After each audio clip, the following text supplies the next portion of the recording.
Hello दोस्तों, स्वागत है आपका मेरे YouTube channel the inner voice पर। मैं हूं आपका दोस्त।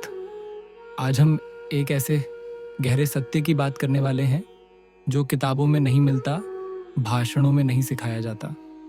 ये वो है जिसे सिर्फ अनुभव किया जा सकता है। आप देख रहे हैं कबीर वाणी विद ओशोज विजडम का भाग 7, बूझे तबरला कोई। कबीर कहते हैं बूझे तबरला कोई, यानी इस रहस्य को वही समझ सकता है जिसने अपने भीतर डुबकी लगाई है।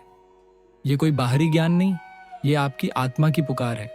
इस सीरीज में हम कबीर के उन अद्भुत शब्दों को टटोलेंगे और ओशो की बेमिसाल व्याख्या से समझेंगे जो कहत कबीर दीवाना में दर्ज है। मेरा मकसद है इन गूढ़ बातों को इतना आसान बनाना कि हम सब मिलकर सोच सकें। ये बातें आज की भागदौड़ भरी जिंदगी में हमारे लिए क्या मायने रखती हैं, कैसे एक आम इंसान भी कबीर के इस दर्शन को अपनी रोज़मर्रा की ज़िंदगी में उतार कर सच्ची शांति पा सकता है। तो चलिए शुरू करते हैं ये आत्म खोज का खूबसूरत सफ़र कबीर और ओशो के संग। हमारा दिमाग हर बात को समझना चाहता है, उसे तोड़कर, विश्लेषण करके। हम सोचते हैं अगर कोई चीज़ समझ ली तो जान ली, पर कबीर एक क्रांतिकारी बात कहते हैं। परमात्मा को सोच के जरिए नहीं जाना जा सकता। वो कोई इक्वेशन नहीं, कोई गणित का सवाल नहीं।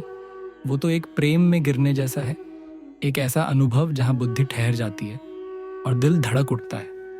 जैसे आप किसी व्यक्ति को किताबों से नहीं बल्कि उससे जुड़कर, उसके साथ रहकर जानते हैं। ओशो इसे और स्पष्ट करते हैं, बुद्धि से परे जो कुछ है वही सच्चा है और उसे केवल वह जानता है जो खुद मिट चुका है। आज हम हर चीज़ को लॉजिक से जानना चाहते हैं, चाहे वो शेयर मार्केट हो या नया गैजेट।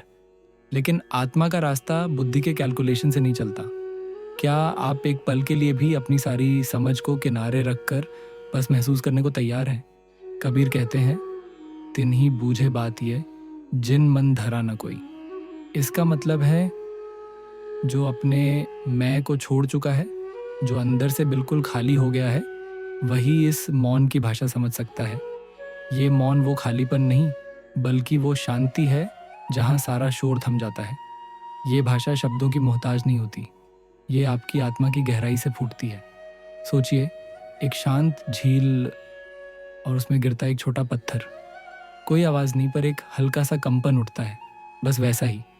क्या आपने कभी किसी मंदिर में या प्रकृति की गोद में ऐसा मौन अनुभव किया है जहाँ जहाँ आपके भीतर सब कुछ शांत हो गया हो? वही इस भाषा की शुरुआत है। ओशो कहते हैं, परमात्मा को बुद्धि से नहीं प्रेम से जानो। प्रेम वो रास्ता है जहाँ आप खुद को भुला देते हैं। वहाँ सवाल नहीं बचते, सिर्फ समर्पण होता है। जैसे एक माँ अपने बच्चे से बिना शर्त, बिना किसी क्यों के प्यार करती है, या एक कलाकार अपनी कला में इतना डूब जाता है कि वो और कला अलग नहीं रहते। और जब कोई अपने पूरे मैं को, अपने अहंकार को मिटा देता है, तभी वो मिल पाता है। ये मैं ही वो दीवार है जो हमें उस परम सत्य से अलग अलग रखती है। क्या आप भी उस दीवार को तोड़ने को तैयार हैं?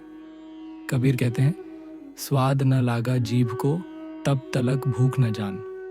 और फिर कहते हैं, जो खुद कभी जला न हो वो आग को क्या जाने।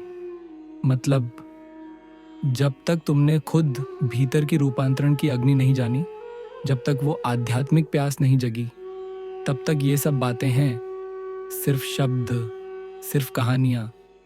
जैसे बिना भूखे पेट खाना बेस्वाद लगता है, वैसे ही बिना अनुभव के ये ज्ञान अधूरा है। पर जिसने एक बार भीतर से जलना शुरू किया, जिसने अपने अहंकार को उस आग में तपाना शुरू किया, उसे फिर बाहर की दुनिया अधूरी लगने लगती है। जैसे एक बार सच्चा प्यार मिल जाए तो दिखावटी रिश्ते बेमानी हो जाते हैं। ये आग दर्द नहीं देती, ये आपको शुद्ध करती है, आपको भीतर से जगाती है। ये पूरा अध्याय एक ही बात को बार बार दोहराता है, जब तक मैं जिंदा है परमात्मा नहीं दिखेगा। ओशो कहते हैं, मैं की दीवार पार करनी होती है, और वो दीवार बहुत मोटी नहीं होती, बस भ्रम की होती है। हम अक्सर इसी भ्रम को कसकर पकड़े रहते हैं। जैसे आजकल सोशल मीडिया पर हमारी परफेक्ट इमेज बनाना, अपनी उपलब्धियों का ढोल पीटना, ये सब मैं के ही विस्तार हैं। जब तक ये मैं रहेगा, हम असली ज्ञान, असली शांति से दूर रहेंगे। क्या आप इस भ्रम की दीवार को तोड़ने का साहस कर सकते हैं? कबीर कहते हैं, परमात्मा एक सुगंध की तरह है, जो पास हो तो उसकी उपस्थिति से सब बदल जाता है। जैसे किसी खूबसूरत फूल की खुशबू पूरे कमरे को महका देती है, बिना कुछ कहे। ये सुगंध किसी अगरबत्ती की नहीं, ये आपकी आत्मा की सुगंध है। पर उस सुगंध को सूंघने के लिए हमें भीतर शांत होना पड़ता है। जब मन का शोरगुल थम जाता है, जब विचार ठहर जाते हैं, तब आत्मा की वीणा अपने आप बजने लगती है। एक ऐसा संगीत जिसे सिर्फ भीतर ही सुना जा सकता है। इस पूरे अध्याय में ओशो बार बार समझाते हैं, जो चीज़ तर्क की सीमा से परे है, उसे तर्क से नहीं, श्रद्धा और अनुभव से जाना जाता है।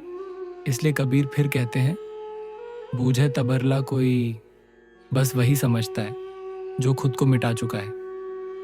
ये मिटाना विनाश नहीं, रूपांतरण है। अगर ये शब्द आपके भीतर कहीं गहराई तक उतर गए हों, अगर आप भी अब सोच रहे हो, क्या मैं वो तबरला बन सकता हूँ, तो मुबारक हो, आपकी ये यात्रा शुरू हो चुकी है। अगले वीडियो में हम बात करेंगे मन लागा मूर्ति पे। क्या सच्चा प्रेम सिर्फ बाहरी मूर्तियों से होता है या भीतर की अनमोल उपस्थिति से? ये सवाल आपको सोचने पर मजबूर कर देगा। चैनल को सब्सक्राइब कीजिए ताकि ज्ञान के इस अगले अध्याय को आप मिस ना करें। बेल आइकन ज़रूर दबाइए ताकि नोटिफिकेशंस मिले, और इस वीडियो को उस इंसान तक पहुंचाइए जो सच्चाई जानना तो चाहता है पर अभी भी शब्दों के भ्रम में उलझा हुआ है। आइए मिलकर उसे इस भ्रम से आज़ाद करें। मिलते हैं अगले अध्याय में, कबीर वानी विद ओशो में, जहां हर सवाल खुद ही एक गहरा उत्तर बन जाता है।